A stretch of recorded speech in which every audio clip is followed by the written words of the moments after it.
Cars and buildings were set on fire in Niger's capital, Niamey, on Thursday, after hundreds of supporters of a coup gathered in front of the ruling party headquarters. Young men looted motorbikes, chairs and other supplies from the building. Other demonstrators waved Russian flags and chanted anti-French slogans, echoing a growing wave of resentment towards former colonial power France and its influence in the Sahel region. The demonstrations came as Niger's Army command declared support for the coup, carried out the previous day by soldiers of the Presidential Guard. Army Colonel Amadou Abdraman announced on state television that all political party activities have been suspended. A group of soldiers announced in a late-night televised address that they stripped President Mohamed BAZOUM of power. Juntas in neighboring Mali and Burkina Faso have grown closer to Russia since they took charge in 2020 and 2022 respectively.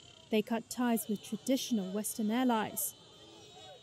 Niger's role had become increasingly important for Western powers, helping fight a violent insurgency in the region. In a social media posting on Thursday morning, BAZOUM vowed to protect hard-won democratic gains. In separate comments on Thursday, the head of African Union ASSOUMANI condemned the coup and called for BAZOUM's release.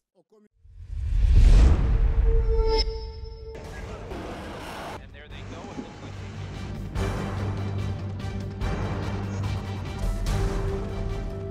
The US and Russia are dangerously close to an armed conflict.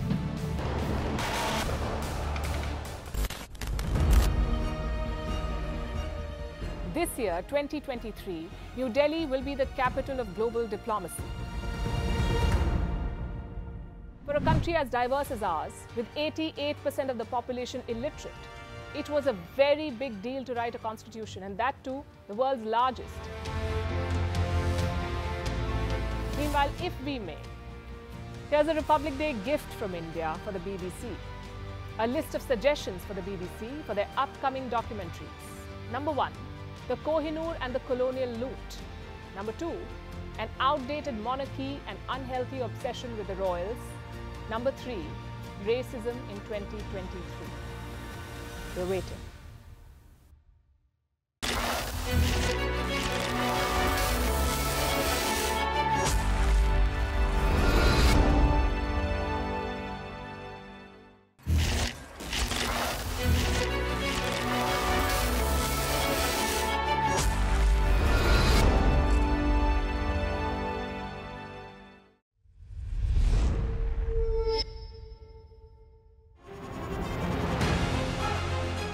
Email exchanges from inside the BBC, they talk about the risk of violating Indian laws.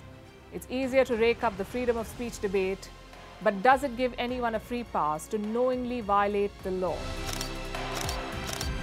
America supports India because it needs India's support in return. And India is working with the US because it suits India's interests. This is how geopolitics works. Last night, he diffused a crisis with his defense minister.